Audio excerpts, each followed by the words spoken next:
Welcome to my new blog. और चलते हैं आज हम लोग प्लॉट की तरफ। तो आज चल रहा हूँ अपने प्लॉट पे। 10 साल पहले पिताजी ने एक मेडिकल कॉलेज के पास ही। सब तो ठीक है, लेकिन कुछ लोग एहसान कर रहे हैं मेरे ऊपर साथ चल करके। कुछ लोग हैं, नाम नहीं लूँगा मैं, नाम नहीं लूँगा, आग लग जाएगा, धुआं निकलने लगेगा। तो कुछ लोग हैं एहसान कर रहे हैं मेरे ऊपर, क्योंकि वो साथ चल रहा है हमारे। और पता नहीं मैं कैसे इतना बड़ा एहसान चुका पाऊँगा इनका। ठीक है, बहुत वीआईपी लोग हैं ये लोग। पैदल नहीं चलते हैं, मतलब कहीं जाना होगा तो ये कार से जाएंगे, बाइक से जाएंगे, पैदल नहीं जा सकते हैं। पहले जब इधर हम लोग आए थे 2008-9 में, तो यहाँ ये सब एक भी घर नहीं था। अब आज देखिए सब बनता चला जा रहा है बहुत तेज़ी से। यहाँ पे इधर सब लोग, प्लॉट तो अब है ही नहीं, खाली नहीं है। जो लोग पहले के लिए हुए थे वही लोग बनवा रहे हैं अब धीरे धीरे। पिछले 4 दिन से जब से मैं घूमने निकल रहा हूँ, मेरा जो है शरीर जो है सोच रहा होगा कि एआई है ये। यकीन नहीं कर रहा होगा कि मैं सुबह सुबह इतना उठ करके टहलने वाले निकल रहा हूँ। क्यों अभिनव? मैंने एक ग्रीनारो का माइक्रोफोन मंगवाया था, तो वो काफ़ी जो है ख़राब था, कुछ बढ़िया काम हम नहीं कर रहा था। पता ही नहीं चल रहा था कि माइक्रोफोन इस्तेमाल किया गया है, तो मैंने उसको वापस कर दिया। कल परसों में नया माइक्रोफोन आ जाएगा, उसके बाद में और भी साउंड क्लियर हो जाएगा। इस प्लॉट पे लेके चल रहा हूँ। मेरा सपना है कि मैं वहाँ पे अपना एक बढ़िया सुंदर सा घर बनवाऊँ।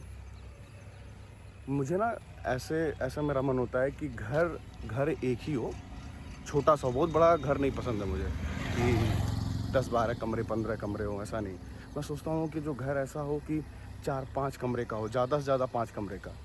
और जितने में हो ना उतने में परफेक्ट हो, सुंदर हो। कि मतलब जैसे जब आप इंटर कर रहे हो घर में, तो ऐसा हो कि मन खुश हो जाए एकदम से। सब कुछ प्रॉपर एकदम, रूम का जो कलर हो वो, जो कर्टन वगैरह लगे हुए हैं सारा एकदम मैचिंग हो, परफेक्ट एकदम, सारी चीज़ें उसमें रखी हुई हो, सब एक जगह। मतलब ऐसा ना हो कि पूरा भरा रहे, एकदम कचट कर दिया जाए, बट ये रहे कि कम से कम जितनी भी चीज़ें हैं सब सिस्टमेटिक रखी हुई हों। ऐसा घर पसंद है।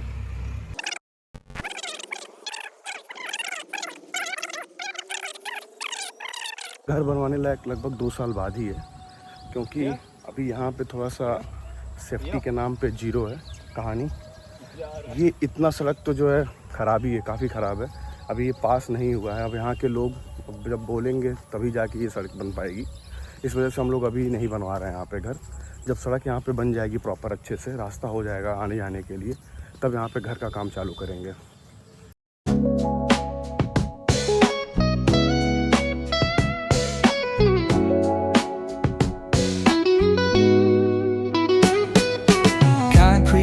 Where the neon glows, every block tells it. हमने ये देखिए किसी ने घर बनवाया है, कितना छोटा सा घर है एकदम। मुझे लग रहा है कि ये 6 फीट ज़्यादा से ज़्यादा होगा, 6 या 7 फीट का होगा। ठीक है, घर है, हर इंसान अपने हिसाब से बनवाता है। प्यारा लग रहा है। जब ये कलर वलर हो जाएगा तो काफ़ी अच्छा लगेगा। ये जो आप ज़मीन देख पा रहे हैं खेती है। अंदाज़ा लगाइए कितना होगा ये। कम से कम मुझे लग रहा है कि ये होगा कई बीघे में, नहीं कुछ तो कम से कम मेरे हिसाब से ये लग रहा है मुझे 5-6 बीघा तो होगा ही। और डिसमिल तो बहुत ज़्यादा हो जाएगा। तो ये जिनकी ज़मीन थी ये वो गुजर गए, तो उनके लड़के नहीं थे, तो अपनी सारी जो है प्रॉपर्टी अपनी बेटी को दे दिए। तो उनका घर यहीं पे है, देखिए सामने छोटा सा जो आप देख पा रहे हैं। और ऐसे ही लोग रहते हैं, बस खेती करते हैं, उसी में रहते हैं। और कई सारे बिल्डर आए होंगे इस ज़मीन को ख़रीदने के लिए, लेकिन ये लोग नहीं बेचते हैं। मेरे हिसाब से ऐसा है कि कम से कम थोड़ा सा हिस्सा बेच करके कम से कम एटलीस्ट अपनी लाइफ स्टाइल अच्छी कर लेनी चाहिए। मेरे हिसाब से मैं होता तो यही करता, थोड़ा सा प्रॉपर्टी हटाता और थोड़ा सा अपनी लाइफ स्टाइल अच्छी कर लेता, उनकी जगह होता तो। क्योंकि ये काफ़ी बड़ा एरिया है और करोड़ों की संपत्ति है ये। देखिए बाहर के जितने लोग हैं सब लोग आकर के इधर ही घर बनवा रहे हैं। कारण ये है कि जितना डेवलपमेंट में, बस मुझे एक ही चीज़ थोड़ा सा समझ में नहीं आता है कि जो भी डेवलपमेंट हो रहा है खाली बस मोहद्दीपुर, गोलघर, तारामंडल, बस यही 4 जगह उनको गोरखनाथ समझ में आ रहा है। इसके अलावा कहीं बाहर लोग निकल ही नहीं रहे हैं। अगर यहाँ जो है गोरखपुर नगर निगम अगर लोग धीरे धीरे बाहर कहीं विकास करवाएं या फिर कुछ ऐसा कुछ पार्क शहर के बाहर बनवा दें या कुछ भी चीज़ ऐसी चीज़ें बना दें कि जिसकी वजह से वहाँ की आसपास की आबादी धीरे धीरे बढ़ने लगे, तो शहर थोड़ा सा फैल जाएगा। एक ही जगह रेती ही पा गए, वही तोड़ दिए, फिर से बनवा रहे हैं। जो चीज़ पुरानी थी उस चीज़ को मुझे लग रहा है कि चेंज नहीं करना चाहिए था, पहले ही ज़्यादा अच्छा था। लेकिन ठीक है, क्या कर सकते हैं भाई, जो भी गवर्नमेंट करना चाहे उसमें हम लोग क्या ही बोलेंगे। तो अगर ये लोग चाहें तो बाहर अगर यही चीज़ डेवलपमेंट करने लगेंगे तो आबादी जो है, जो बीच में एकदम गोरखपुर में फंसी पड़ी हुई है, वो धीरे धीरे लोग बाहर निकलने लगेंगे। अब यहाँ आसपास देख सकते हैं, मुझे पता है कि लोगों ने जो ज़मीनें ले रखी हुई, ये भी ज़मीन एक दरोगा जी का है। कई लोग मतलब यहाँ पे अच्छे जो गवर्नमेंट जॉब वालों ने ले रखा हुआ है। अब बस सब लोग यही सोच रहे हैं कि कोई 4-5 लोग बनवाएं तब मैं बनवाऊँ। सेम चीज़ मैं भी सोच रहा हूँ, कोई 2-4 लोग बनवा लें फिर मैं यहाँ पे आऊँ, लेकिन ऐसा नहीं है। थोड़ा सा कुछ सालों में जल्दी घर बनवा लूँगा यहाँ पे। बगल वाली ज़मीन कोई डॉक्टर साहब हैं औरतों के, उनकी ये लेके छोड़े हुए हैं।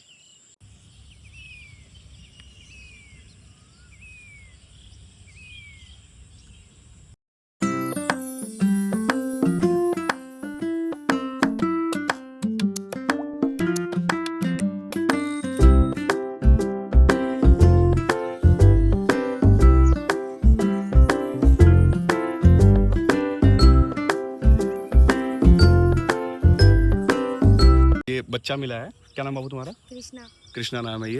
ये क्लास 5th में है। और इससे मैं पूछा कि किस स्कूल में हो, तो इन्होंने स्कूल बताया। स्कूल नहीं बता सकता मैं। तो उसकी स्कूल में बस एक ही टीचर है जो सारे सब्जेक्ट पढ़ाते हैं, ठीक है। एक ही टीचर क्लास में आएगा, वो सारे सब्जेक्ट पढ़ाएगा। कितने कितने बेल चलते हैं? लगभग 6-7। 6। मतलब कि क्लास 5th में है और एक ही जो है टीचर क्लास में इंटर करता है, वही क्लास टीचर है और वो शाम तक पढ़ाता रहता है, ठीक है। अब मैं समझ नहीं पा रहा हूँ किस तरीके से वो टीचर पढ़ाता होगा। हालांकि अभी इतना भी छोटा नहीं है बच्चा, 5th में आ गया है, चीज़ें धीरे धीरे टफ हो जाती हैं। साइंस है, मैथ्स है, सेम चीज़ सेम इसके स्कूल में मेरा भाई भी था। जब ये क्लास 2nd या 3rd में था, तब भी उस स्कूल का यही नियम था कि क्लास 8th तक एक ही टीचर पढ़ाएगा। 1-2 सब्जेक्ट समझ में आता है, मैं भी 2 सब्जेक्ट पढ़ाता हूँ, बायो भी पढ़ाता हूँ, केमिस्ट्री पढ़ाता हूँ। खैर ठीक है, मेरा मिलता जुलता सब्जेक्ट है तो मैं पढ़ा लेता हूँ, पढ़ाता भी हूँ। कई जगह भी ऐसे टीचर्स होते हैं। अलग पांडे सर भी पहले फिजिक्स और केमिस्ट्री पढ़ाते थे, तो 2 सब्जेक्ट तक समझ में आता है। लेकिन 7 सब्जेक्ट 8 सब्जेक्ट एक ही जो है टीचर पढ़ा रहा है बच्चों को क्लास में जा करके, तो ये थोड़ा सा मेरे को समझ में नहीं आता है। मुझे लगता है कि इस चीज़ पर ध्यान देना चाहिए कि बच्चों के भविष्य के साथ खिलवाड़ ना किया जाए। बाबू का घर यहीं पे है, जस्ट पीछे ही मेरे, जहाँ पे मैं घर बनवाऊँगा उसके जस्ट पीछे, मेरे प्लॉट के पीछे ही है। ठीक है बाबू, पढ़ाई करो बढ़िया से, ठीक है। और हाँ, एक काम और मैं बता दे रहा हूँ, स्कूल चेंज कर देना इस साल, ठीक है। मैं भी तुम्हें स्कूल बता दे रहा हूँ आसपास, उसी रेंज में तुम्हें उतनी फीस दे करके, बट वो स्कूल तो तुरंत तुम चेंज कर दो, ठीक है। हाँ, कि सिंपल सीधा सीधा बोल देना कि अभी नहीं बोलना, नहीं तो लोग परेशान हो जाएंगे। जब साल ख़त्म हो जाएगा तब बताना कि मुझे स्कूल में नहीं पढ़ना है, ऐसी ऐसी बात है, बस कुछ नहीं। जो स्कूल बताया वहाँ जाओ, या तुम्हें भी कहीं देख लो, तुम्हें अगर कोई स्कूल पसंद हो वहाँ जाओ, सबसे बेस्ट है। तुम समझे मेरी बात? क्योंकि अभी 5th के बाद 6th 7th 8th high standard आ जाएंगे, तुम्हें समझ में नहीं आएगा, समझे।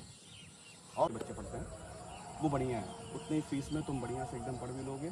और दूसरी चीज़ कि वहाँ तो छोड़ ही दो, तुम बताया ना कभी क्लास नहीं चलता है, एक ही टीचर आया, सारे सब्जेक्ट बढ़िया पढ़ा लेते हैं। वो लेडीज़ है कि जेंट्स है?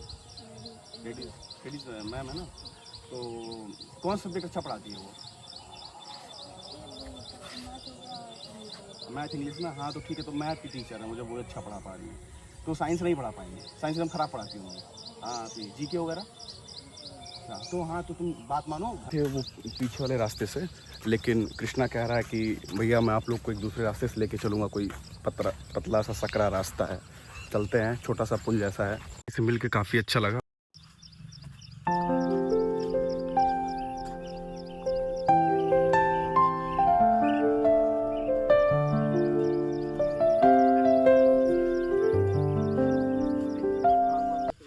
पता भाई, मैं सोच रहा हूँ कि अपने भी प्लॉट पे ऐसे लगवा दूँ कांटे वाले, जो सुबह सुबह शौच करने आ रहे हैं, इन सालों का छिल जाएगा, समझ रहे हो, फिर वो गंदगी नहीं करेंगे। मैं सोच रहा हूँ कांटे वाले लगवा दूँ, 5-5 6-6 वाला इतने वाले कांटे लगवा दूँ, सही रहेगा ना? भाई ये पुल नहीं, पोल है। हमको लगा पुल होगा, ये पोल जैसा है, पोल रख दिया गया है, उसी पे चल के जाना है।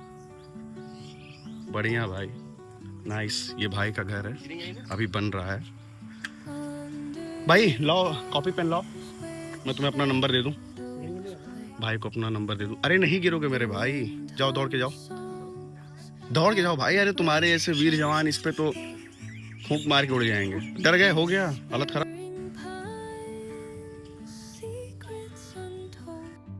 मेरे भाई इतना तुम डर रहे हो उस पे। डर लग रहा है ना? हाँ डर क्या लग रहा। ये देखिए ये वाटर हाइसिंथ है, ये इसी के बारे में पढ़ाता हूँ कि जितना इसको साफ़ किया जाए उतना ज़्यादा ये ग्रो करता हुआ चला जाएगा। आ गया मेरा घर सामने। ये देखिए छोटा स्विमिंग पूल। मुझे ऐसे पसंद है कि घर हो छोटा सा और उसके आसपास ऐसे खूब घना पेड़ हो, ऐसा फील है जैसे जंगलों के बीच में है। कोई आसपास ना हो, शोर शराबा ना हो, शांति से आप रह रहे हैं, कुछ भी कर रहे हो अपने घर में आप। पेड़, चिड़िया, गाय, आसपास यही सब चीज़ें दिखाई दें तो कुछ शांति जैसा लग रहा है यहाँ पे। इसलिए मैं ज़्यादा कोशिश करता हूँ कि मतलब ऐसे ही जगहों पे रहने के लिए, क्योंकि पता है जब कभी कभी ऐसे बहुत बेचैनी हो जाता है, कुछ समझ नहीं आता है, तो ऐसे कभी कभी छत पे चले आओ ना तो बड़ा सुकून सा फील होता है। किसी से ना कुछ मतलब है, ना किसी से बातचीत, कुछ फ़ोन वगैरह भी नहीं यूज़ करो, बढ़िया एकदम मस्त यहाँ पे एक कुर्सी डाल लो, शांति से देखते रहो, ऐसे ही मन शांत हो जाएगा।